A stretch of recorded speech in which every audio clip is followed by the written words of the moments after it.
E aí, como é que você tá? Podcast Caos Corporativo na área. Aqui é Amanda Costa. Anderson Barros aqui com vocês, com esse timaço reunido uma vez mais. É, Alberto Reutemann, difícil juntar os quatro. Hoje conseguimos. E aqui, Febra Gato, já tava com saudade dessa mesa cheia de sócios. É, adorei. E por quê? Por que esses sócios estão aqui hoje, todos reunidos? Por um motivo muito especial. Estamos iniciando uma temporada especial sobre aprendizagem nas organizações. E claro, o primeiro episódio precisava ser sobre as nossas experiências em aprendizagem. Tudo que a gente vê dentro das organizações, os perrengues que a gente ajuda a curar lá no dia a dia e também os que a gente passa aqui nos bastidores.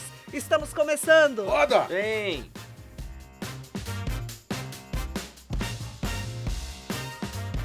É isso, então nesse primeiro episódio estamos nós aqui para dar uma geral sobre o tema, para compartilhar com você tudo que a gente acredita sobre aprendizagem de adultos, sobre aprendizagem corporativa e nos próximos episódios teremos convidados especiais, gente que está ali no dia a dia, no mercado, dentro das empresas, levando a educação corporativa para as pessoas. Eu queria começar com uma pergunta, porque é algo que eu acredito muito, e eu quero saber se vocês concordam. Vocês acham que as empresas têm um papel social na educação dos adultos? Eu vou responder depois. Nossa, ele Eu deu uma tenho- suspirada. Eu tenho uma ponderação a respeito disso, que talvez ela não seja tão uniforme assim. Deixa vocês trazerem, depois eu Certo. complemento, tá Vem bom? ele com o binarismo. É isso, tá tudo bem. Se posiciona. Bom, eu acho que sim.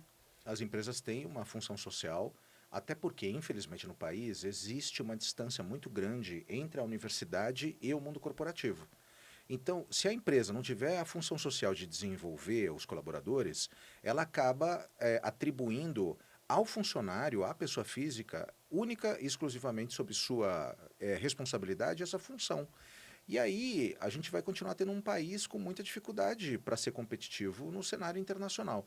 Então, acho que é uma responsabilidade coletiva, mas a empresa, sim. Talvez não seja única exclusivamente dela, mas ela é responsável e tem uma função social, sim. Mas você não acredita que assim você está tirando o protagonismo de Então, cada profissional? pera, deixa eu entrar, que eu falei que era polêmico, né? Agora que eu amanteguei, Peraí. fica Não, fácil. Peraí, deixa eu perguntar para ele. Vai. Deixa eu perguntar para ele. Vamos lá, é isso. É. Porque assim, do jeito que você disse, parece que a aprendizagem é somente responsabilidade das organizações. Eu acho que ela é colaborativa. Você acha copartícipe. que, então, a pessoa, o trabalhador, a trabalhadora, o profissional, a profissional, não tem responsabilidade Tem. sobre o próprio desenvolvimento? Claro que tem, mas eu ainda acho que é necessário existir um compartilhamento dessa responsabilidade. Em alguns momentos, o funcionário vai ter muito mais controle do seu desenvolvimento, vai decidir os seus caminhos, em outros a empresa vai ditar aonde que ele tem que buscar conhecimento, como ele vai ter que se desenvolver. Eu acho que é um equilíbrio aí, às vezes até um pouco descompensatório, porque a empresa vai ter muito mais condições, por exemplo, de abrir caminhos para que aquele colaborador se desenvolva com muito mais profundidade, tem muito mais recurso, tende a ter muito mais metodologia, mas se o colaborador não quiser se desenvolver, a empresa não vai conseguir fazer nada. Gente, tem uma frase do Epíteto. Epiteto. Epíteto. Epícteto. Certo. A frase é a seguinte: o pior aprendiz é aquele que não quer aprender. E como todos vocês aqui sabem melhor do que eu, aprendizagem é um dos temas que a gente estuda no dia a dia para fazer com que ela seja mais eficiente nas organizações. E o movimento que a gente vive hoje é um movimento de aprendizagem 4.0, né? Porque a gente sai de um movimento em que as organizações provinham aprendizagem olhando e visando ganho de eficiência operacional, e hoje a gente vive um movimento de learner control learning, né? Ou seja, em que quem controla o processo de aprendizagem é o aprendiz. Então, indo para uma visão absolutamente pragmática, profissionais dentro das organizações são contratados na expectativa de geração de determinado resultado. E se, para que eu consiga gerar o resultado que eu combinei com a organização, eu preciso aprender algo, esta responsabilidade é minha. Então, do ponto de vista de responsabilidade, que foi a sua pergunta, né, falando de papel social e assim por diante, discordando do Alberto, Tudo bem. a responsabilidade, na minha visão, é 100% do aprendiz. E se a organização pode prover, né, recursos, para isso e assim, né, consequentemente dar soluções mais qualitativas, tá tudo bem, mas a responsabilidade pela aprendizagem é do aprendiz. Ele tem que correr atrás, com a organização provendo ou não. Então vamos desmontar tudo as universidades corporativas das empresas. Ou ser utilizado de uma outra forma, né? Acho que é fácil colocar na conta do funcionário. A responsabilidade é sua, É você que se dele. vire. É dele. Mas quando eu falo é. de papel social, eu queria até te ouvir também, Fê, sobre isso. Por exemplo, tem muitos funcionários, muitas funcionárias que conseguiram fazer uma universidade. E aí eu nem estou falando de capacitação de soft skills, ou mesmo de conhecimento técnico. Eu estou falando, às vezes, de acesso ao ensino superior, que aqui no Brasil é tão difícil para tanta gente. E muitas vezes é por conta de um benefício oferecido pela empresa. Às vezes o salário nem é aquelas coisas, mas a empresa banca a faculdade. Quanta gente, milhares de pessoas, conseguiu concluir o ensino universitário porque foi bancado pela empresa. Isso é papel social, você não acha? Com certeza. É um papel social e eu fico no meio termo ali. Falei do binarismo e eu não vou ficar no binarismo. nem Muito lá, bem, nem fica cá. em cima do muro. Exatamente. Não, não é em cima do muro, porque assim, eu concordo com o Albert quando ele diz que existe o papel social. Eu acho que sim, tem um papel social, mas eu não acho que deveria ser. Porque tem esse baita desse gap na sociedade, que assim como a gente tem nas escolas. As escolas não preparam a gente para nada, assim como a universidade também não prepara a gente para o dia a dia de trabalho. Então, a escola também tem um papel que é muito misturado ali entre o educar e o ensinar. O que é da escola, o que é responsabilidade do responsável pela criança que está ali. Assim como a universidade também tem o seu papel, que deveria ser cumprido para preparar a gente, mas também não prepara. E aí também entra a organização, que também tem seu papel social, mas que não deveria ser o papel social. Então, aí eu vou com o Andy, que eu não acho que deve ser da corporação, apesar de ela ter. É que é isso, né? A gente tem um cenário hoje, econômico, social, no país que a gente vive, que a gente tem escolas que não preparam para a universidade que não prepara para o mercado de trabalho. Agora, diante disso, as organizações têm desafios com relação à preparação dessa mão de obra. Não vai chegar pronta, não vai chegar redonda. Sim, a responsabilidade pode ser da pessoa, pode até ser. Mas se a organização não oferecer os instrumentos, as ferramentas para essa pessoa se qualificar, ela também não vai conseguir alcançar os resultados, a inovação, tudo que ela precisa. Porque, na verdade, o interesse é dela. A gente não alcança, a gente não melhora resultado se a gente não movimentar o ponteiro da aprendizagem. Ô, Amanda, só que aí eu quero voltar num ponto que a gente já debateu aqui outras vezes. Se você está fazendo qualquer coisa da sua vida, não estou nem falando só de trabalho, se você precisa, né, se você percebe a necessidade de aprender a respeito de algo, você pessoalmente falando, e aquilo precisa ser rápido, você não dá um jeito de fazer isso acontecer? Você mesmo. Sim. Pois é. E hoje a gente não tem muito mais recurso para que as pessoas possam aprender do que a gente tinha no passado? Mas ainda eu acho que isso entra naquele quadradinho do eu não sei que eu não sei. Tem muita gente que não consegue aprender porque não consegue encontrar os mecanismos, as metodologias. Em primeiro lugar, eu acho que o grande desafio da aprendizagem, e eu acho que isso que os colégios não ensinam, é como é que você aprende. Não tem hoje. Qual é o problema das escolas? As escolas não preparam as pessoas para a vida, elas preparam para o Enem, preparam para o vestibular. Então, as crianças, os jovens, eles não conseguem saber como eles aprendem. Acontece a pedagogia, que é o ensino de adultos para criança, está muito longe da realidade, então a criança não sabe como ela aprende. É que não vê sentido naquilo, Mas né? não faz sentido. Ela armazena conteúdo. Só. E ela não consegue Decoreba. reproduzir. É por isso que as pessoas olham e acabam seguindo carreiras exclusivamente pelo fato de gostarem de um determinado professor.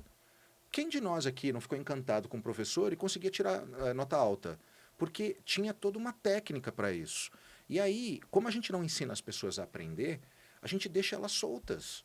Então, quando elas vão para o mercado de trabalho, eu não posso chegar para elas e falar, dá um jeito de se virar. Ela não conhece as premissas básicas para conseguir interpretar nem o seu autoconhecimento de como é que ela desenvolve um conteúdo. E se a empresa ficar parada, esperando o interesse de cada um, o protagonismo de cada um, talvez essa aprendizagem necessária para o alcance de resultados da empresa não venha na velocidade necessária. Aí E é é por onde- isso que muita empresa puxa a fila. Mas aí é onde tem o ponto. Porque eu acredito que ajudar os colaboradores a identificar as suas oportunidades é papel da empresa. Isso faz parte dos seus processos de desempenho, isso faz parte do feedback, mas eu ainda vejo nas organizações muita gente, muito funcionário, muito colaborador. Ah, então tá bom, empresa, me dá aqui o meu PDI e me dá aqui o meu curso, já que você está falando que eu tenho este ponto aqui no qual eu preciso me desenvolver, me dá aqui o recurso para isso. Sendo que hoje a gente vive num mundo que você faz curso nas melhores universidades do mundo, Quase que de graça, né? praticamente de graça, né? Com os nossos telefones. Então, é esse ponto que pega para mim. Né? Esse papel Não, faz sentido. meio vitimista, assim. Ok. Eu acho que é papel da organização despertar a necessidade. Chegar lá pro Alberto, pro Fê. Fê, para você dar um próximo salto de carreira, é importante que você observe isso daqui. Mas desenvolver na pessoa, bom, a partir daí, você vai lá e faz aquilo que é necessário fazer, percebe? Mas aí eu acho que a gente está falando de uma bolha também, porque daí volto no que a Amanda comentou aqui. A empresa vai ter uma responsabilidade ali, porque nem todo mundo vai ter recursos, condições para fazer esse desenvolvimento, porque nem sempre você consegue se desenvolver dentro da empresa. Às vezes você precisa buscar outros conhecimentos que sejam técnicos ou não, que são fora de lá. E aí, de certa forma, você precisa investir nisso. Então, a empresa vai ter que investir em você também para isso. Então, tem um papel dela ali. Senão a gente fica numa bolha, né? Eu acho que a gente, como está dentro das organizações, e aí vale a pena a gente falar um pouco da forma como a gente lida com esse tipo de necessidade. Né? A gente é muito chamado pelas empresas quando elas se enxergam ou se veem diante do fato de poder ou precisar acelerar a curva de aprendizagem dos colaboradores. E aí eu acho que começa a fazer uma diferença muito interessante. A gente que aprendeu a aprender rápido, né? Consultor aprende a aprender rápido. Você lida com uma situação onde você toma contato com o mercado agro, por exemplo, que tem uma quantidade absurda de variáveis, temas, especificidades, e você olha e fala, poxa, Preciso entender isso daqui. preciso entender. Então, eu acho que esse tipo de cabeça de consultor poderia ser replicado para os outros setores. Aprender não deveria ser sacrificante. A gente lida com situações todos os dias que a gente é obrigado a incorporar um conhecimento que nem passava pela nossa cabeça que existia. E numa dessa, com a metodologia certa, a gente pega essa informação técnica, traduz em uma informação palatável e sai ensinando as pessoas.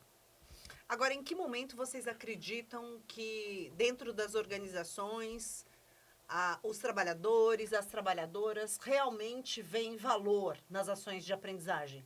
Porque eu tô cansada de ver por aí muito treinamento, principalmente. A gente ainda tem alguns online, a gente tem hoje muitos presenciais, né? Mas eu tô cansada de ver no online gente com a câmera fazendo um milhão fechada, de fazendo coisa, né? outra coisa, enquanto vê a o treinamento pupila, tá. né? Você vê a pupila da Não, pessoa. e a turma assim, que usa óculos, tipo o Fê, assim, ó. o O reflexo da né? tela. É o Excel passando ali, né?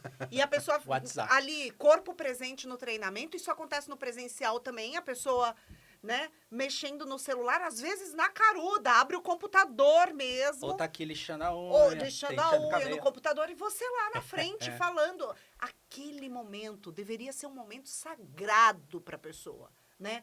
Eu acho que o que eu queria saber é qual é o pulo do gato para fazer com que essas pessoas que estão em empresas que, sendo ou não o papel social delas, né, investem na educação corporativa. Como é que a gente faz para essas pessoas valorizarem esse momento? O que a gente tem feito aqui na Escola do Caos, Andy? Qual é o combustível da aprendizagem, gente? Qual é o Necessidade. principal combustível da aprendizagem? A dor, Necessidade, dor, curiosidade. a cenourinha. Então, o incentivo. Então, não adianta a gente querer, né?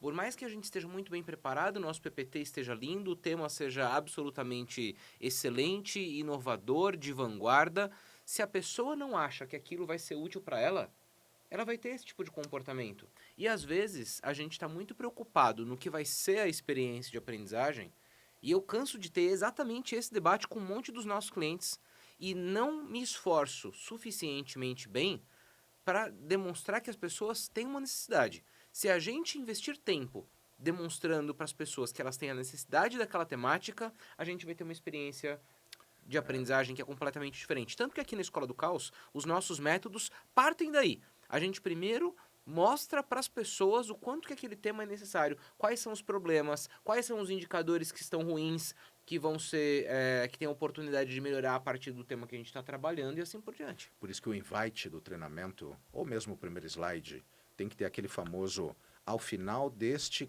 treinamento, dessa ação formativa, o aprendiz deverá saber. Quem está sentado na cadeira, bate o olho e fala, item 1, 2 e 3, super interessante. Vou sair daqui sabendo isso? tô dentro. Agora, se não tiver nenhuma conexão com a realidade e você não tiver esse benefício, aí não adianta fazer nada. A pessoa se desconecta, a cabeça vai para outro lugar e acabou. Sabe o Como é que eu... a gente faz aqui, Fê, nas nossas ações? Como é que a gente faz para trazer esses contextos que o Alberto falou, trazer esse interesse, despertar esse interesse das pessoas, trazer o contexto da organização, para que ela perceba que ela realmente precisa daquilo e ela não fique lixando a unha na ação formativa? Eu acho que o entendimento muito bem feito ali já ajuda nisso, mas tem uma coisa que a gente trabalha e que precisa ser ainda mais trabalhado, que é a questão da personalização do conteúdo ali.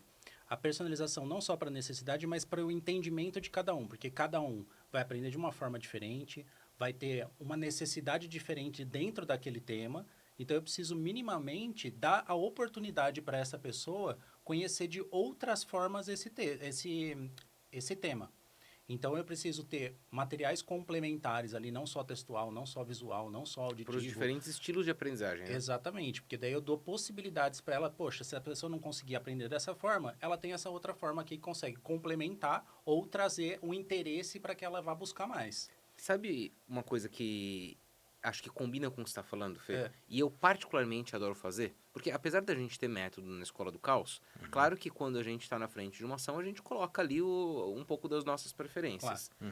Sabe o que eu gosto de fazer? Sempre que eu vou para uma ação com um determinado público, eu gosto de ter já debaixo do braço quais são as dores e problemas que eles estão enfrentando a respeito da questão que a gente vai debater juntos.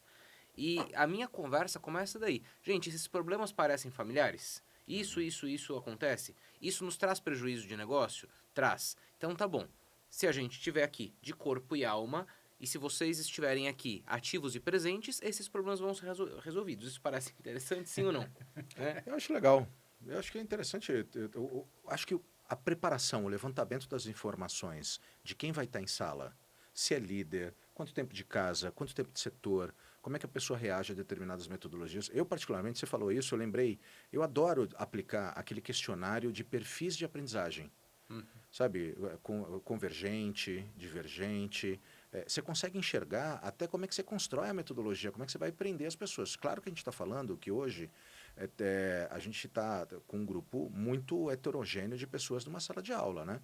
Você tem gente que é da geração X, mas com cabeça Y. Você tem millennium com cabeça de baby boomer. Tem um monte de coisa. Não adianta só fazer a seleção partindo do pressuposto da data de nascimento. Então, o aprendiz precisa e quer uma quantidade enorme de metodologias, mas o consultor, o professor, também precisa lançar mão de um monte de alternativas para acelerar a aprendizagem. Agora, sabe uma coisa que eu tenho ouvido muito os nossos clientes falando? Poxa vida, Anderson, queria bater um papo com vocês da Escola do Caos, porque as pessoas não estão vendo valor aqui nas nossas ações. Não estão querendo participar.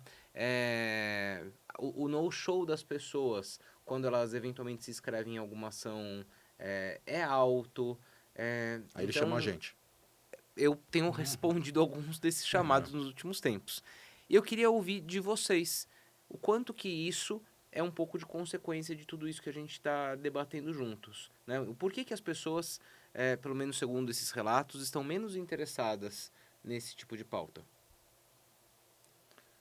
Nessa hora ficou todo mundo em silêncio e ele olhou para mim. Eu posso trazer minha opinião, sim. Na real, eu acho que a gente está com a agenda muito cheia, achando que está trabalhando muito, achando que está sobrecarregado, e eu acho que a gente não está fazendo boas escolhas com o nosso tempo, sabe? E aí, quando vem uma ação formativa ainda, no meio, como mais uma agenda ali, a pessoa tende a falar assim, mais uma coisa para eu fazer. Então, eu acho que é mais sobre a gente não estar lidando bem com o tempo, é sobre a gente não estar lidando bem com a nossa rotina, é sobre a gente não estar lidando bem com como a gente trabalha, e a gente acaba enxergando esse treinamento, essa ação de capacitação, como uma tarefa, que deveria ser um presente, a gente enxerga como um compromisso a mais, como uma obrigação a mais. E não dá, não tem condição. Quer ver como a gente precisa rever isso? A gente precisa parar um pouco e pensar. Por que reunião tem que durar 1 hora? Exemplo. As pessoas dispersam. Não aguentam mais. Convencionou-se que... né? Uma hora, você... Porque Não, o automático o dele automático, vai lá né, no- os O automático é convites que e se tal. você vai marcar uma reunião no calendário, ele já te dá uma sugestão de uma já. hora. E por que tem um monte de reunião que tem um monte de gente que não precisaria estar? Aí a pessoa entra muda, sai calada, É. né? Então, por que tem um monte de reunião que eu não contesto, que eu recebo invite? Você, realmente eu preciso estar? Não, porque se eu não estiver, pode ser que eu fique desprestigiado. Poxa, você podia nessa uma hora estar fazendo um treinamento. É um tempo também convencional para aulas, não no caso do Papum, né, Felipe? Não é papum. Aliás, conectando um pouquinho do que você trouxe do que o Andy perguntou, sabe por que eu acho que as pessoas não se interessam por estar ali com... Porque as coisas, tem muita coisa massificada chata, ruim. Chato. E aí as pessoas vão pra lá já com a cabeça de quem, puta, de novo, um treinamento ruim, um Já treinamento vi, chato, já já sei. vi, vai O ser pior boring. aprendiz é o que acha que não precisa aprender, né? Lembra? E aí a pessoa já vai com essa cabeça, ou seja, ela nem vai. Porque ela fala assim, ih, vai ser de novo aquilo. Porque tem muita gente que tá vendendo aí, né, gato por lebre, e aí você vai lá e fala assim, cara, pra que isso? O que você está falando? Você está falando que tem consultor ruim no mercado, é isso? Consultor, consultoria, tem tanta coisa ruim aí no mercado, minha gente. Muita coisa ruim, Área cara. de cara. aprendizagem. Tem. Eu tenho uma Tem teoria. gente sem muito qualificação. despreparada.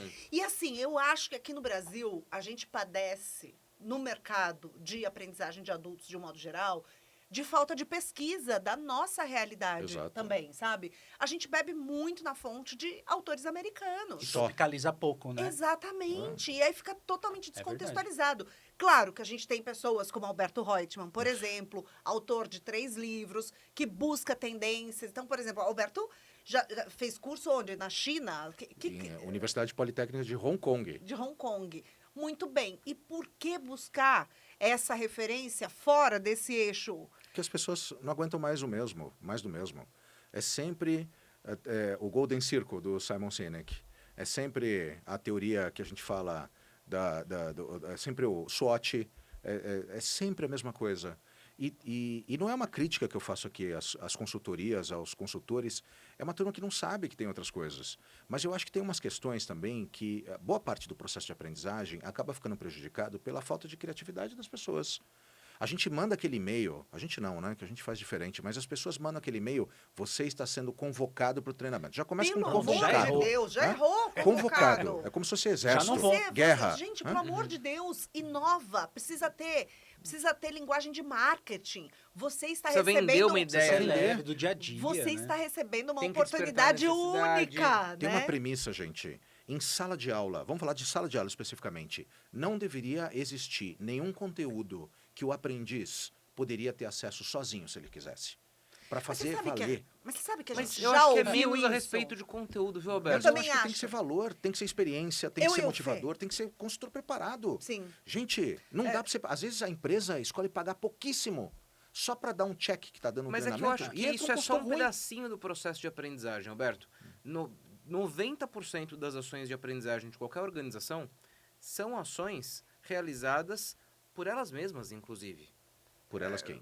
Pelas próprias empresas, Sim. né? Das suas organizações ali internas de Mas é gente temas, ruim de que cria temas o que são, treinamento, que são independente. Ó, importantes. só para não perder o gancho aqui, você falou que não deveria ser um conteúdo que a pessoa já tenha tem tido acesso. acesso ou que ela possa ter acesso, enfim, Sozinha. a qualquer momento, A sozinha. gente passou por isso, Eu né? acho que é menos sobre isso. Eu e o Fê estávamos numa ação super bacana, fazendo ali uma interação, um workshop com o time que cria os treinamentos para uma grande rede do varejo. E aí, ao final, a gente perguntou, era uma grande responsabilidade pra gente ali, né, Fê? Com certeza. Porque são criadores de treinamentos, né? Difícil levar coisa nova, né? Para quem tá pesquisando o tempo Exatamente, todo. O tempo todo. E aí, na hora que a gente encerrou, a gente quis ouvir um pouco deles. E aí, assim, de maneira muito autêntica, falou assim, queria falar, olha, muita coisa do que vocês falaram aí, eu já tinha ouvido falar. Eu já tinha lido a respeito.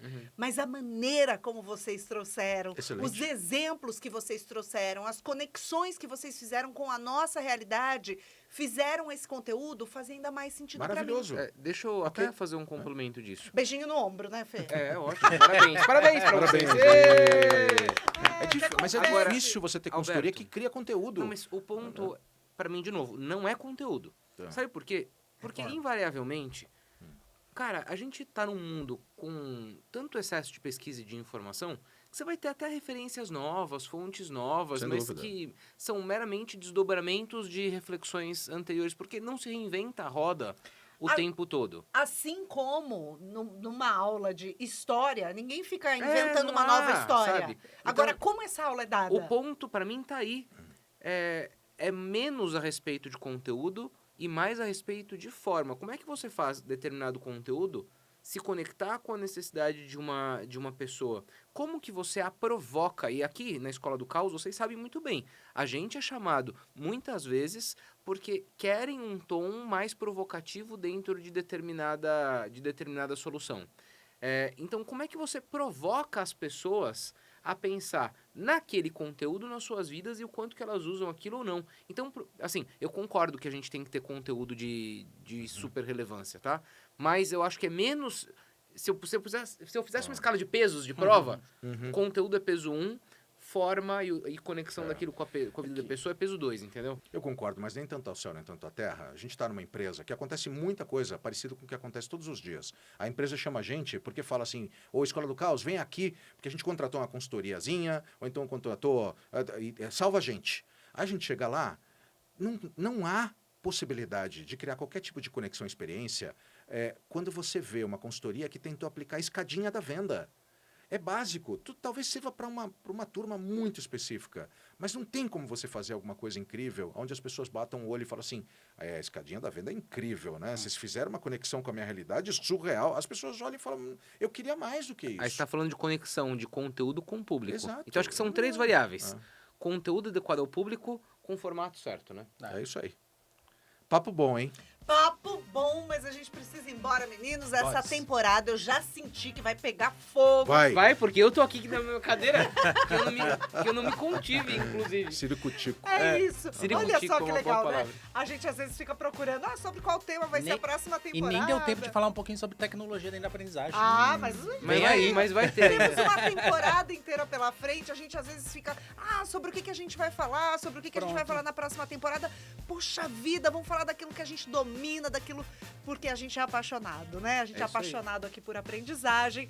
E nos próximos episódios receberemos aqui especialistas em aprendizagem corporativa de grandes organizações. Então fica de olho, larga o seu like, se inscreve no canal, manda pros seus amigos e também pros seus inimigos. Eu adoro falar isso, gente. Vocês têm inimigos? Nada. Não, Não, acho que não. Não que você saiba. Sou amigo. Você tem só amigos? Ah, Você só também amigo. só tem amigo? Eu Só. amo todo mundo. Então manda pros amigos, manda pros Todos amigos. eles. Ah, Isso aí. vai Manda ser no bom, grupo da então. família, do condomínio. Parece. Tchau. Beijo. Beijo que vem. Até a próxima. Ame Beijo. seus inimigos.